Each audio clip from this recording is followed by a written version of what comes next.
Good afternoon, and welcome to Now That You've Asked Me, the production of First Unitarian Church of Honolulu in coordination with the All Believers Network.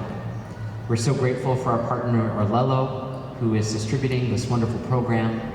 And today, we just continue our journey into looking at the way that the faith lives of this island are shaped by living here, believing here, and being here. And we are so excited today to have with us one of my friends, actually, the Reverend Jazzy Bostock. And we're going to talk a little bit more about Hawaii and about our faith lives and vocations here. But first, I just wanted to say welcome. Thank you. We are coming to you from the Cathedral of St Andrew. Can you say something about this cathedral, what it means to you in your life here? Yeah, this is a beautiful space, but I love it particularly because of the significance that it has to me as a Kanaka Maoli Episcopalian person. This cathedral, the land that it is on, was gifted by the monarchs, by Queen Emma and King Kamehameha IV, and the Anglican Church was invited into Hawaii. It was one of the only missionaries that had an invitation from the monarchy. And this church, in the stained glass in the back of the church, there's King Kamehameha and Queen Emma, and there's just a really rich history of that partnership with the ali'i of this land and the church that came into it. And similarly, the kahili, the red and yellow feathers, those mark a royal presence, and those were also gifts from the monarchy. So these very ones that we're looking at here are the ones that were gifts from the monarchy? Yeah, I think, I know that they've had some restoration work done, but I think the ones at the high altar are actually the feathers from native Hawaiian. Now, I think at least one of those species is endangered, the i'iwi birds. And it used to be so that you could only take one or two feathers from each bird, and so these were laborious to make and very significant, very sort of abundant gifts to be given. Oh, this is so exciting. I'm already so excited. Can you give us just a little bit of background and history? Where were you born and where did you grow up? Yeah, I was born in England. My dad is English, and my mom had met him when she was at boarding school. She went to boarding school in England and then to college and met my dad in college. And I was born there, and so were the next two siblings, my brother and one of my sisters. And then my mom's parents, who lived here, were getting older, and my mom wanted to come home. She was sick of English weather. Can't blame her. And so we moved to Honolulu. I was 9 years old, and I started at Punahou, and then, was here through high school. So I moved at a really formative time, and I went through a big identity shift. I went from understanding myself as being very British to really having to come to know what it meant when my mom talked about us being Native Hawaiian, which she had talked about, but when you are oceans away from your land, and not within any kind of cultural context to hold that, it means very little. So when we moved, my younger sister started at Punanaleo, which is a Hawaiian language immersion preschool, and it really shaped in my family how we were coming to embrace the culture of Hawaii and how we were going through our own sort of identity shifting and recognizing and embracing Native identities.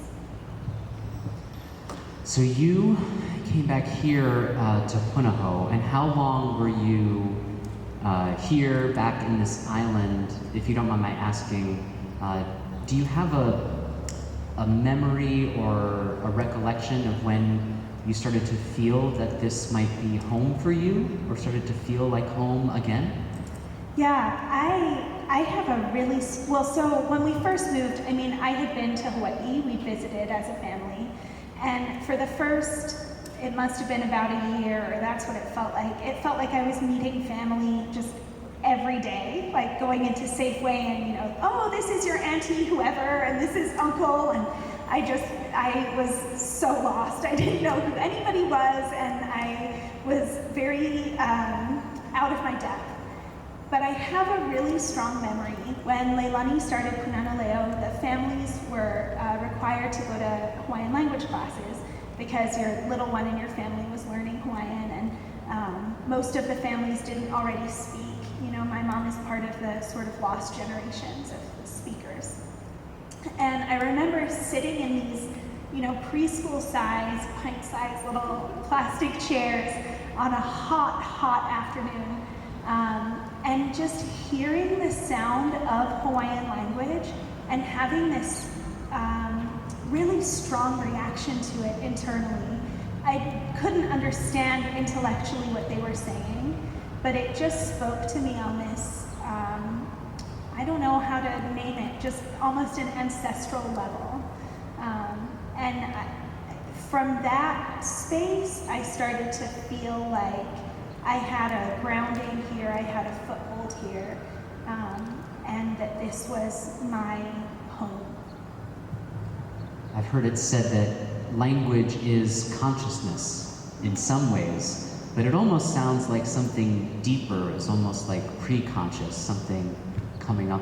Was that like a feeling that it was almost supernatural, or? Yeah, I'd almost say it's similar for me to my memory of the first time I was in a church. I didn't grow up in a religious family, and the sort of family legend in my family goes that when I was maybe 3 or 4 years old, I would hear church bells, and I asked my parents what the bells were, and they explained to me it was church. And I asked them what church was, and they, explained that it was somewhere some people go on Sundays, and I said, well, why not us?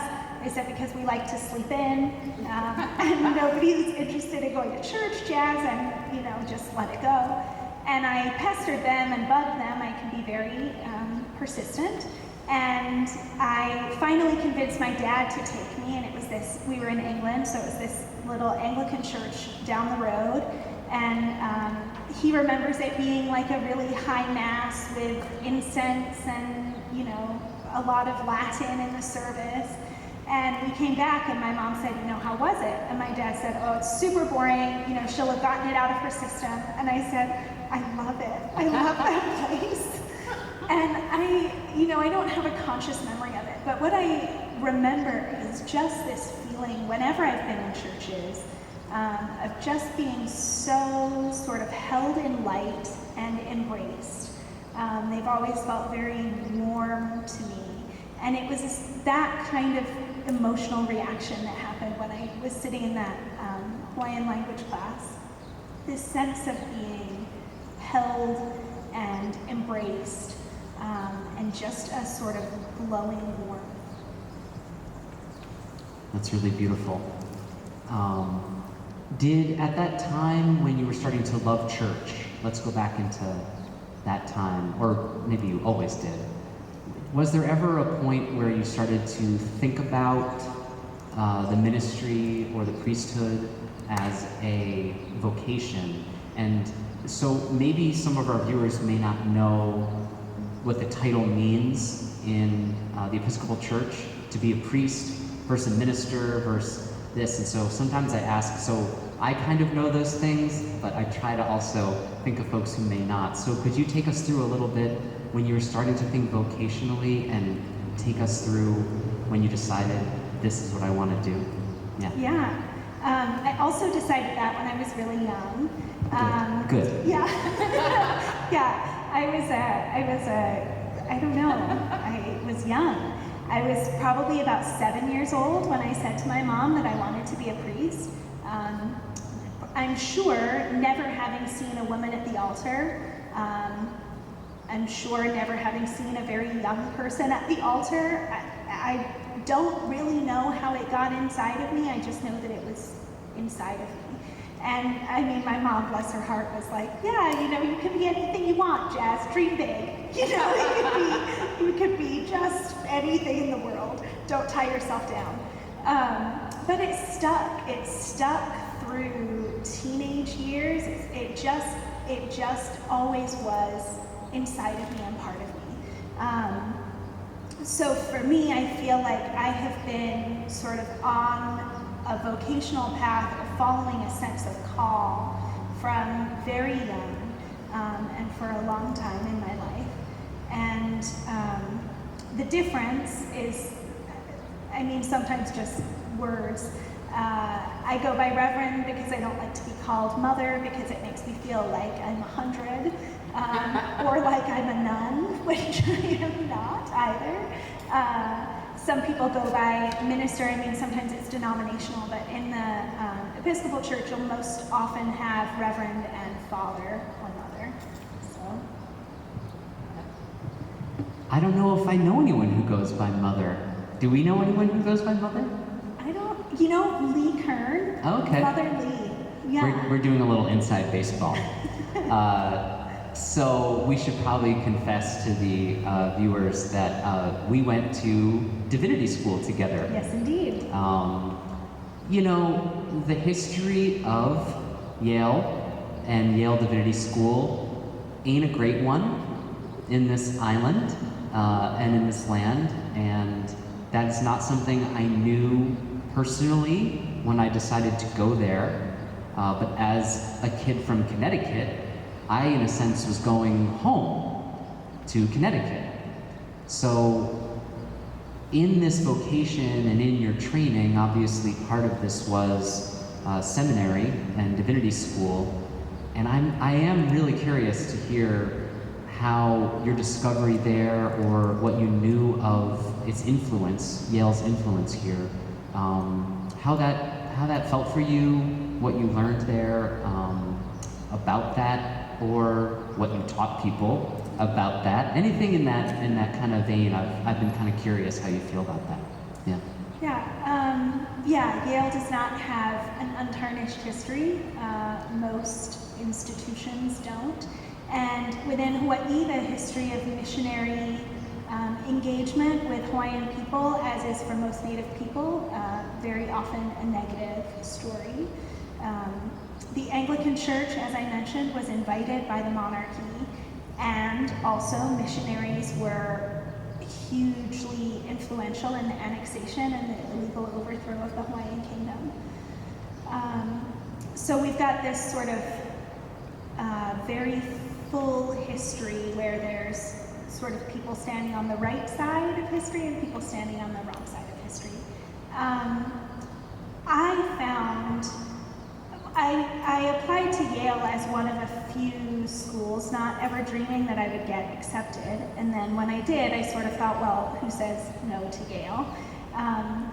But I also thought, you know, there is a strong cultural value within the Hawaiian monarchy, within the Hawaiian kingdom, within Hawaiian people, of education. This was one of the most literate nations in the world. There was, you know, a strong sense of pride in education, and so I didn't see those two sort of strands of myself as being in conflict with one another. I found Yale a really rich and beautiful experience in hundreds of ways, and it was really challenging and trying for me. It is a space that is still very sort of colonially minded and colonially operated,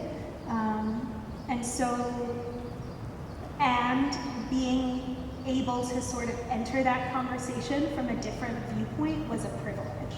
So I feel very lucky to have been where I was and to have had professors and mentors and teachers who really helped me to understand sometimes why I felt the tension that I did, and often helped me to think critically about what the institution could be doing better.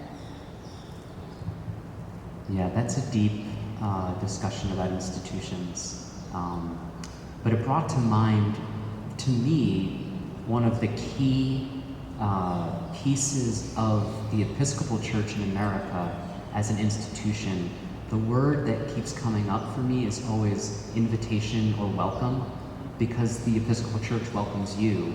Is one of the most successful church branding ventures of maybe the last few decades. But what you said about invitation of the monarchy here to the Anglican Church, I'm not going to ask you for a full history lesson, but I feel like that's something central to the way the Church of England and the Episcopal Church functions, is invitation.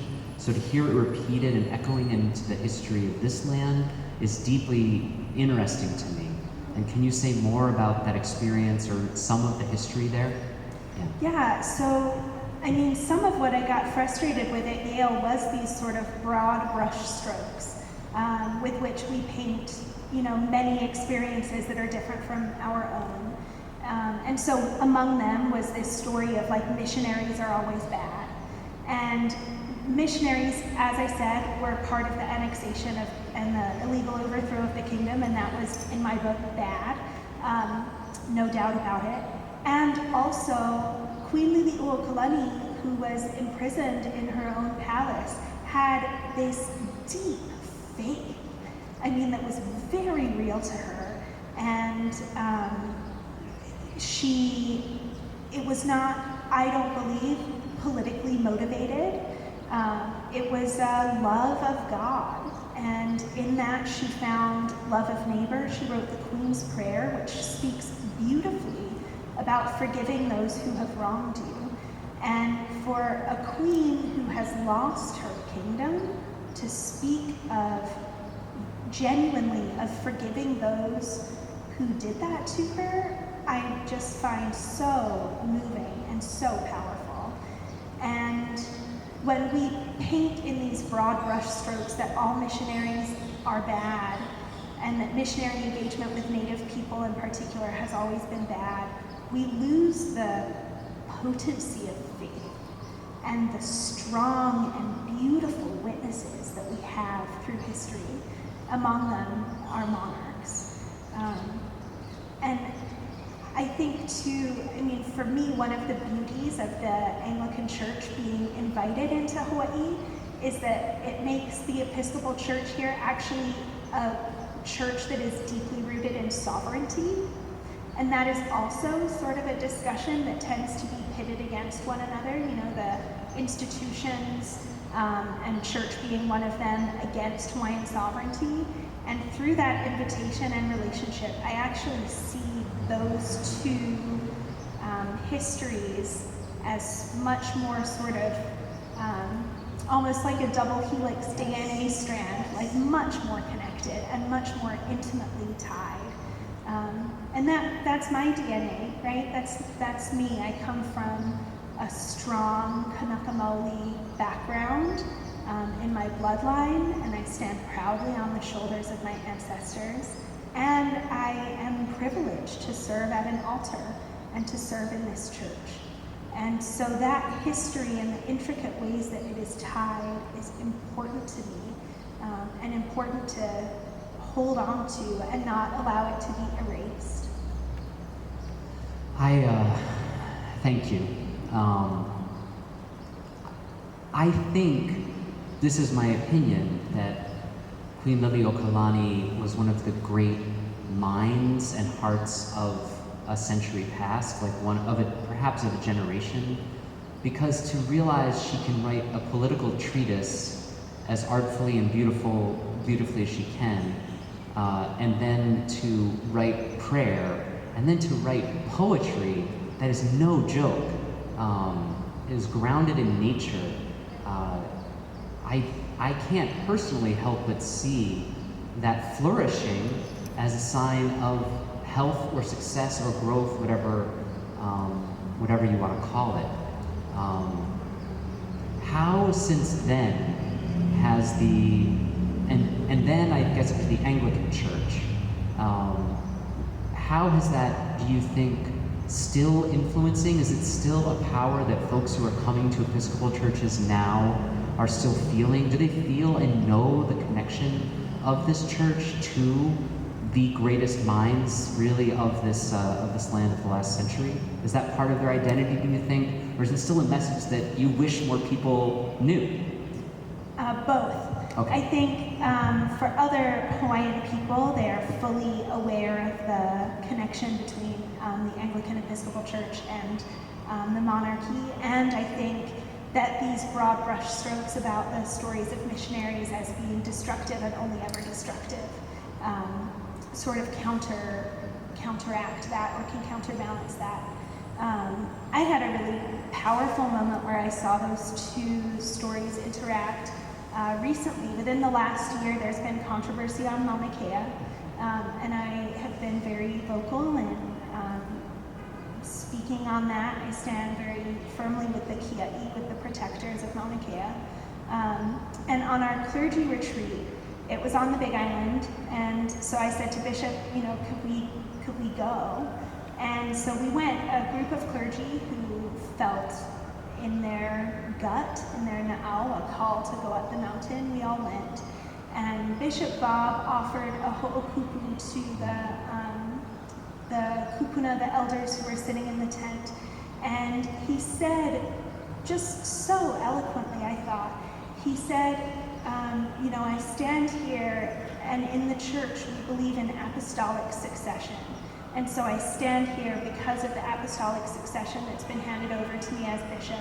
And in that, I am grafted into the monarchy, because the first bishop who was invited, Anglican bishop who was invited to Hawaii, was done so by the monarchy, Thomas Staley. And it was a beautiful, I thought, tying of this very liturgical understanding of the laying on of hands and how we pass on ordained leadership one to another, alongside a bloodline. And he found a way and a language to intertwine both of them, and brought that with him just in his office, in the office that he inhabits, as he was visiting in that place. And so there are moments like that where I think the history becomes present, right, and becomes tangible, and isn't just something that the monarchs did way back when, at the end of the 19th century, right? But is something that is the lifeblood of the church now. But now it's like, I can't help but think about the genome, the spiral DNA you're talking about, and that makes up your identity, these genes that are being expressed in you as a person, as a religious leader, in your vocation as a priest. And what was it like to be on the Mauna for you? Yeah, it was beautiful. Yeah. I don't know that I'll ever have words to sort of talk about it, because I think within many of us, no matter what your identities are, there are often sort of warring parts of yourself, right? Parts that don't quite fit together naturally, or that maybe the world around you has said, well, you can't be both this and this, right? You can't be both.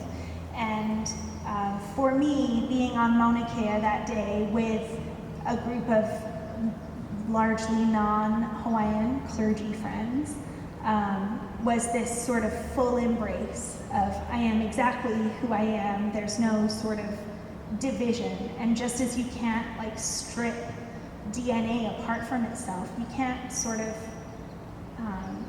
we can't cut our identities up, right? I can't be woman but not priest, or I can't be, you're all of the things that you are, always. And for me, that was what was powerful about being on Mauna Kea, this full embrace of many identities, some of which have had a hard time finding space to coexist.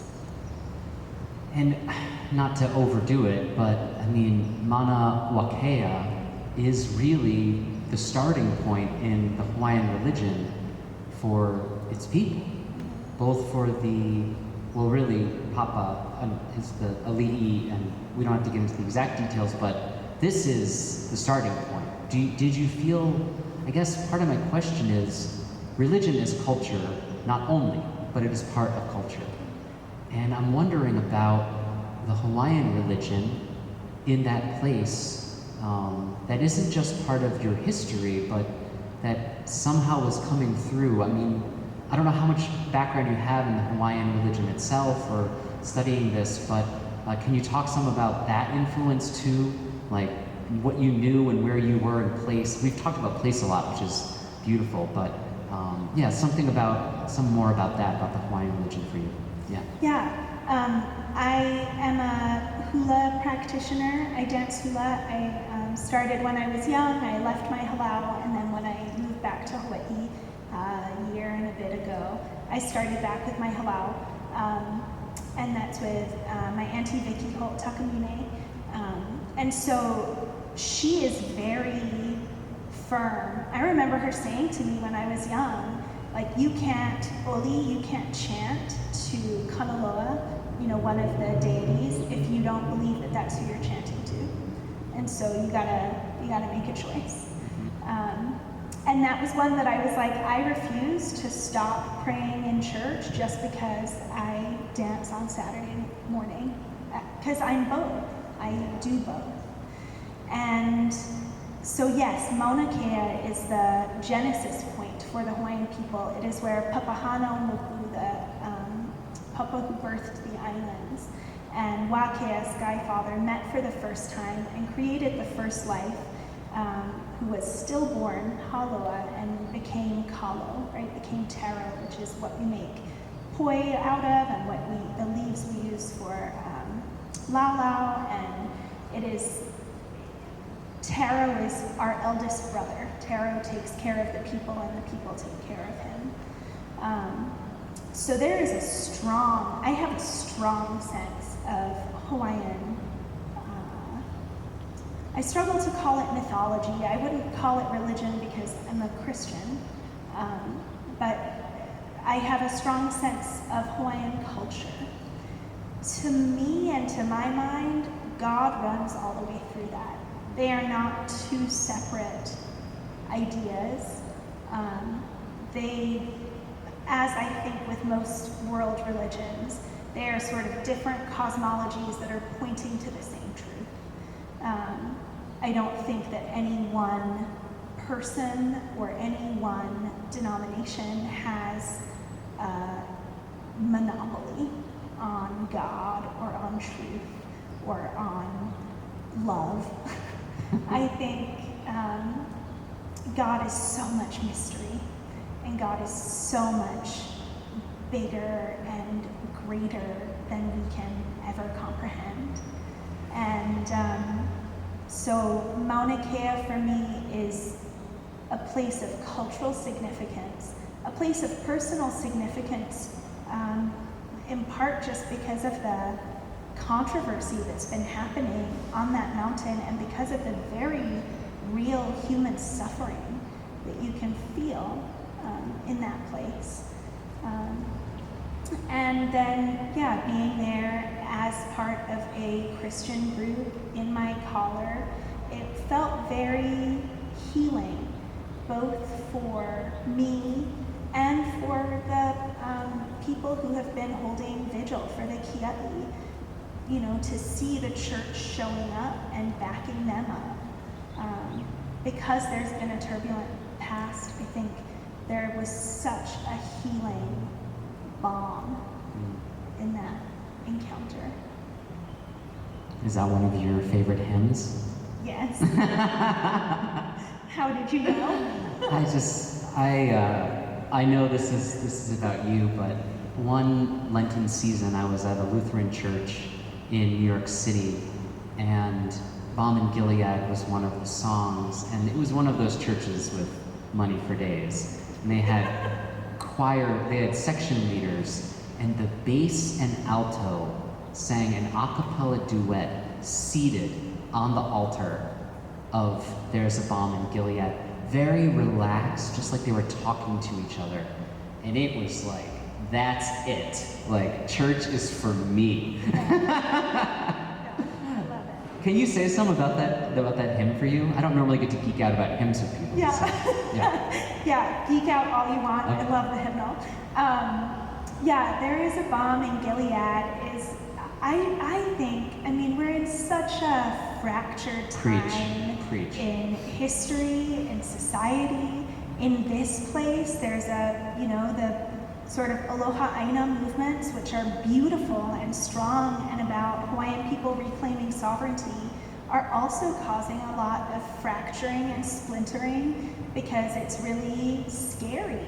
And it's not clear what kind of space there is for anyone who's not Hawaiian and what kind of society we might be moving to. And I think just as fear is one of, I think, the biggest sort of spiritual maladies of our time, I think healing is the greatest gift that God offers. And so that hymn speaks of there is a balm in Gilead to heal the sin-sick soul. We are all, not in a human depravity way, but we all have sin-sick souls. We all have weariness and burdens, and the promise of healing and a place of healing, I think, is one of the strongest. That's promise for me is the best kind of promised land. It's better than a milk and honey extravaganza. I think healing is that's the thing. And I think the moments where I experience healing in my ministry are the moments where the kingdom of heaven comes closest. Yeah. And even on that, one of the things we talk about in our faith is in Unitarian Universalism, but also in other areas, is other ways that the kingdom of heaven is expressed, as King used to say, the beloved community, and other ways sort of through the centuries we've talked about the kingdom. For you, it strikes me also, again, coming back to a church that was home for a king and a queen, kingdom. And also this idea of on earth as it is in heaven, building the kingdom of God. Can you say something about kingship or royalty, or maybe kingdom, that is different than empire? I think sometimes the two get really obnoxiously, pardon me, interchanged, but they're not the same thing. So can you say something about how your faith is tied? I mean, the Anglican Church is definitely tied to kingship and royalty in its history.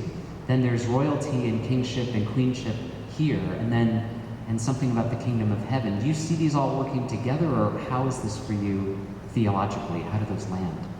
Yeah, the monarchy in Hawaii, I think, is pretty unique in that our monarchs were completely beloved by their people, and they loved their people back.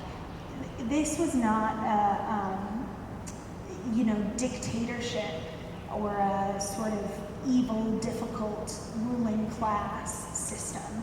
I look at Queen Emma, right? And the witness that she gave. She helped to build this cathedral.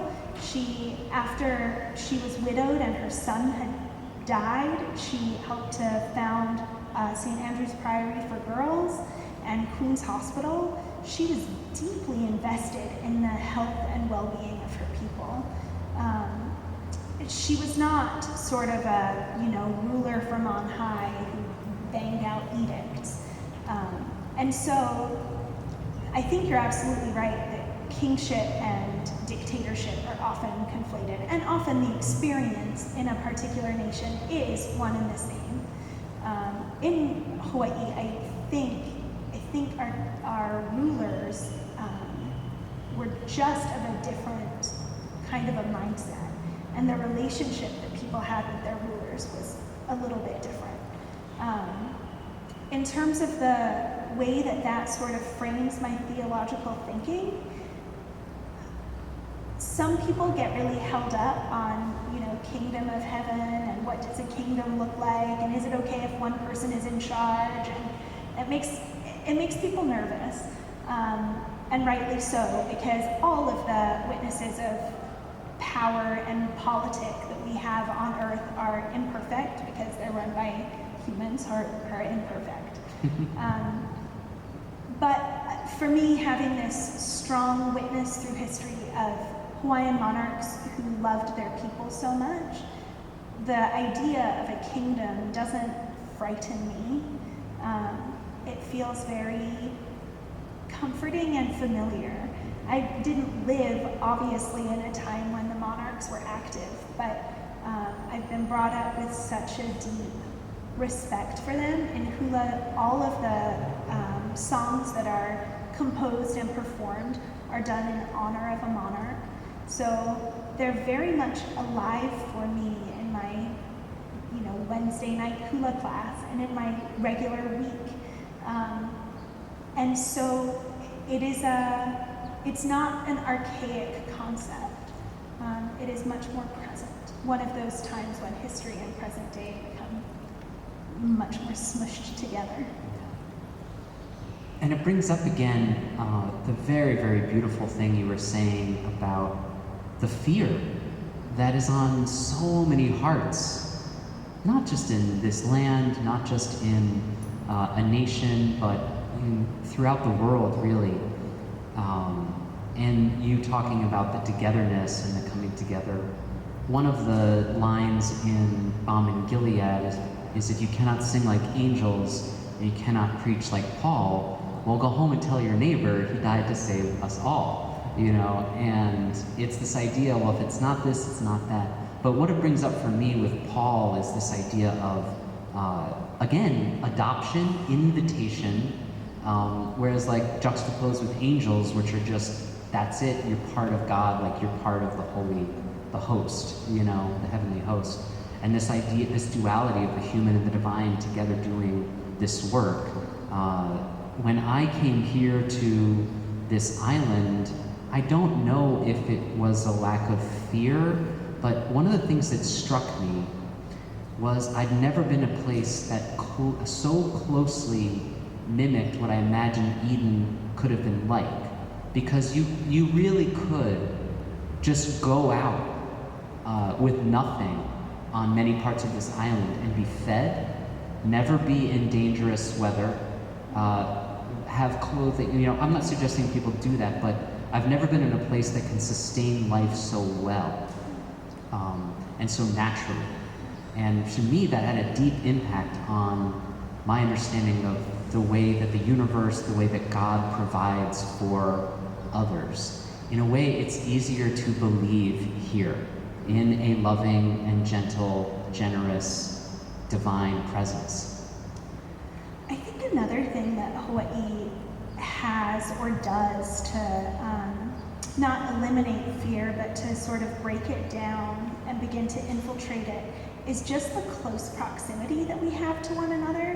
When you're on the mainland, you have these sprawling, land. You can drive anywhere. I was completely obsessed with road trips when I first got to Connecticut because I couldn't do that. You can't drive. You drive here to the North Shore and then you're at the ocean, and then you turn around and drive the other way and you're at the ocean, and it's just not that exciting. No. But it was just of endless thrill to me that you could drive and be from Connecticut to New York, and then or Vermont or Rhode Island, and these places you'd always heard about. Oh my gosh, it was amazing. And it doesn't change. You cross a state line. I thought something exciting would happen, but it just looks the same. But so what you have when you're on this island is a close proximity. There's nowhere to push the other because there just isn't the landmass. And so you don't have these highly segregated communities. You have on the same street, Filipino and Samoan and Hawaiian, and everybody's hapa anyway. You've just got this mixing, which takes away a lot of the fear, or at least begins to break it down, begins to infiltrate it. And I think with nowhere to go, you have to work stuff out. People here often have deep family roots here, and you're not going anywhere. So you might not ever agree, but you have to figure out a way to be civil. Whereas in New York City, you can sort of say goodbye, see ya, and never bump into each other again. If I said to you, goodbye, see ya, I'll see you in Safeway, and then I'll see you at the beach, and then I'll see you around, because it's just not that big.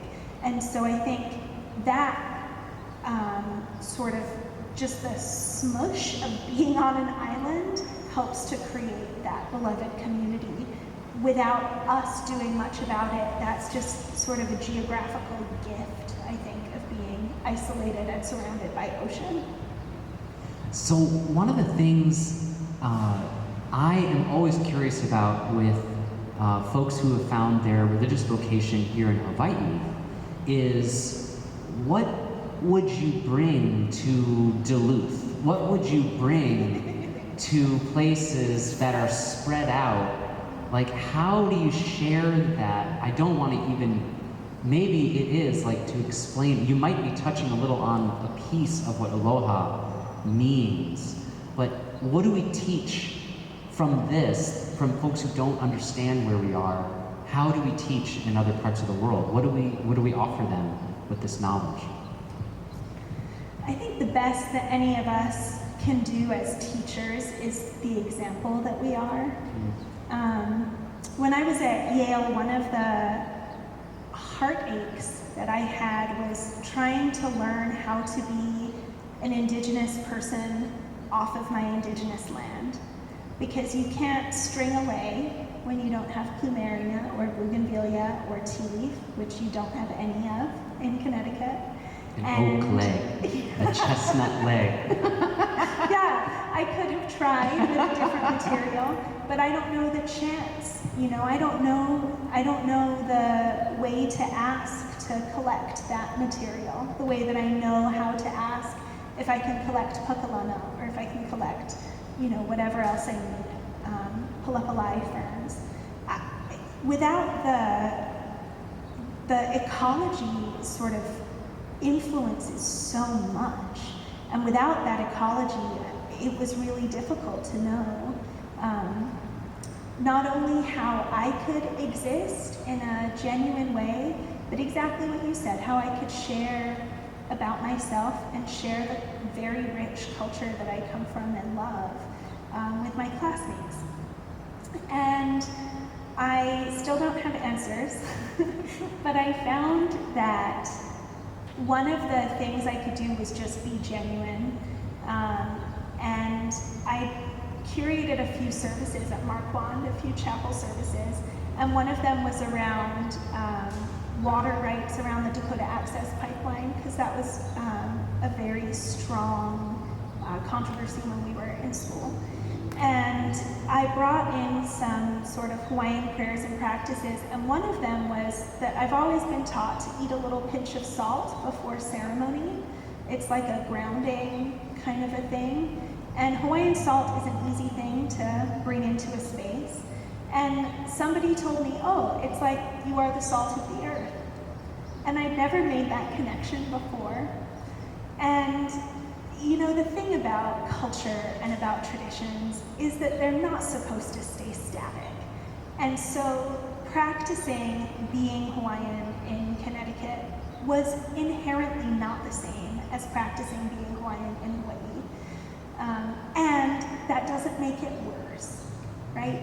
It makes Hawaiian culture something that can shift and move and sort of gracefully adapt. And I'm really grateful for that aspect of culture, because otherwise I would have been stuck for 3 years without any of the practices that ground me. And that particular sort of comment and reflection and experience sticks out to me so much, because I was so nervous, particularly in a Christian chapel space, to share something that might be seen as pagan. And to have it embraced so beautifully and this connection drawn was a really, another one of those experiences of showing up in my full authentic self and being fully embraced in that way. And I have this feeling of, when we refer to Marquand, what we're talking about is an experience you get at least at our divinity school, where there's chapel every day, and it's always different. And it is a show. To put it on day after day, and musicians, there is an organ there that people travel from India and just to see. Like, it's quite something. So I just wanted to case that by explaining what the nerves of walking in with something that isn't sacrosanct, that isn't the norm, into an area that is so kind of ritualized so often. Not to tell part of your story, but I wanted to give some of the context to the people who are viewing. I know that I did a sort of a nightclub piano arrangement of a text from Ezekiel. It was very popular. Yes, it was. Were you there? Yeah. Yeah. There were great reviews. Well, this is not about me, but thank you. So it was an experimental place, and one of the things I found there, and this is what I was getting to, I certainly didn't mean to bring that up, but is an expanding sense of the presence of God, or an expanding sense of the divine. The more the connections, and I wonder now, about that as you were talking about, like, God is just so much bigger than these things. God is so much bigger. The divine is like, it's in more and around more than we can ever fully see, and connections like that are one of the things that make me feel that as well. And now what I want to know about is coming back from there. Like, what did that feel like? Re-entry with this new stuff that you learned and these people, you met. Can you talk about the first few months of coming back and integration, or whatever it was that you were feeling coming up then? Yeah. I felt very lucky to be able to come back to a diocese that had a job for me. Preach. Number one. Yeah. And to be coming back home. I knew I wanted to come back to Hawaii. I feel very strongly my roots here and my call here. For me, vocation is really bound up in my people. And so having been apart from them and apart from this place, being able to come back has been just a gift. And I don't know that I could separate out for you, coming back and starting a job in parish ministry. So much was new and so much was integration, and I suddenly realized not just how much is in the mystery of God, but how much is in the mystery of parish administration. I spent 17% of my time last year in that. Tell me more. Yeah, and how much I didn't know about so many things, and how much they didn't teach me in seminary. So, yes, coming back was like this amazing gift to have been given, and it was also just like, I don't know, drinking from a fire hydrant. And so it was a lot in a lot of directions. I was coming back home, I was reconnecting with some of my high school friends, and trying to sort of find that community. I was entering a new parish and a new role in a parish. It was all coming at me. And I feel very lucky to have been placed where I am at St. Peter's and to have such a wise mentor in Pastor Diane. And I think, most of ministry is just gift when I let it be. And so I don't know that I did much work on integration. I think I tried to sort of hold on to things and then realize, like, if I just come with open palms, God just gives gift after gift after gift. And that's the beauty of the work for me. That's beautiful. One of the experiences I'm having that I want to name in real time is I feel like every time you answer something, I get more, I admire you more. Just the depth of your knowledge and understanding of place, where we are and what that means. When you were talking about the levels of knowing that you would not take certain leaves, not knowing what the prayer is or what the permission is a deep source of total ignorance for me. that I'm just going to name right out. So one of my questions, I'm not going to ask you to pastor me. What do you tell someone as ignorant as I am about how to behave here? Yeah. Not me, just someone as ignorant as I am. Not me, though. No, I have this conversation with Bree, my fiance, a lot. And where did you get engaged, by the way? Just here, just outside the cathedral. In this cathedral? Oh, that's awesome. Yeah. She is from Ohio, and she's deeply connected to the land there and to ecology there, and has done a lot of work on farms, and so sort of feels a deep connection to creation in general. And also, Hawaii is tropical and an island and entirely different. And so she also will sometimes say, like, how do I be a white person here? Like, I just got here, help. There's no shortcut for any of us who are learning about this place. And every time I sit with my kumuhula and sit in class, I realize how little I know. I think we can do the best that we can with the greatest respect we have. And the best that you have today, hopefully, isn't going to be as good as the best you have tomorrow or next week or next month. I think one of the sort of worst things would be to deprive not only yourself, but of your congregation, of your community, of what insights you do have and what knowledge you do have. We all bring what we have and work together, and somehow God takes what is broken and makes it whole. And so that work is far above my pay grade. But I think knowing our own ignorance is in and of itself a sign of understanding.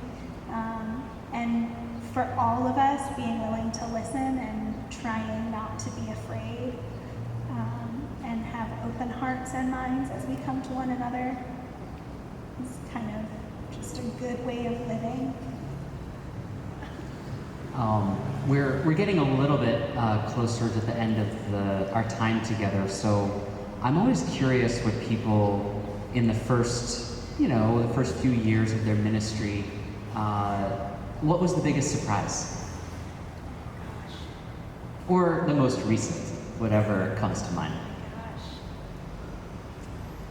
The biggest surprise, I've had so many. I've had, small surprises, like surprise avocados on my desk. That's one of my favorite surprises.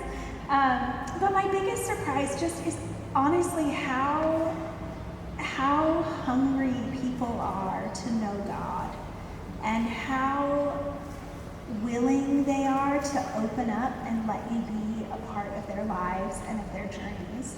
I'm young in my priesthood, I'm young in the world, and it is just flooring, just such a gift, such a privilege to hear people's stories and to just have the time and the space and to be in the vocation that allows people to open up about the lives that they've had, their hardships, their triumphs. It is just a privilege to me. And I knew sort of in my mind that would happen, but the experience of it has been a surprise because of how wonderful it is. That's also like, I didn't know I would come to a place and meet so many heroes, more or less, or people who I just admire so much in my congregation. So that was a similar thing for me. So yeah, one of the things I think to kind of close in on is, I know we talked about sort of the message that we imagine we might bring, elsewhere, but what is it that you maybe hope to see for the faith community here on this island? Maybe that means your church and your colleagues in your church, or the church writ larger. What kind of goals or vision do you have for a community of faith in the next 2 to 3 years? Like, where is it that you see us as vocations in religion trying to do the most good, or where should we be, do you think? we should be everywhere. Okay. Because where doesn't need more good and more love? There should be no place where we are not. I think I feel a particular passion towards Hawaiian causes, towards the Aloha Aina kind of movements. I think those are going to get, I don't know if they'll get bigger or smaller, but I think those are going to continue. I think that is a thread of sort of Hawaiian Renaissance that is being sown right now. And I am really passionate about the ways, in particular, the Episcopal Church interacts with those because of the healing that I think it can bring, and because of the kuleana, because of the responsibility that we have as being the invited church of the monarchy. I think there's a real sort of mantle and a responsibility that this church has not always known how to approach, and we have a calling to it. And I think that is where I would like to see, I don't know that I'd like to see growth as in like more numbers and a higher ASA and all that business, but I would like to see more depth of engagement and real relationship. And I think those are beginning, and it makes me very hopeful. Well, that's beautiful. Thank you. I think we're kind of there. I think this has been wonderful. Like I said, I'm really touched that you took the time, out today to share this. I feel like maybe we could do a part 2 sometime in the future. I think there's kind of more there to talk about. And I know that everyone watching has had a wonderful time getting to meet Jazzy the way that I feel like I got to meet you even better now. So tune in the coming weeks as we look together and ask a lot of questions about what it does mean to do ministry here, what it means to live our faith here in these lands, and what it means to be a blessing, if possible, to these lands together. May it ever be so. All right. Amen. Thank you. Amen. Thank you.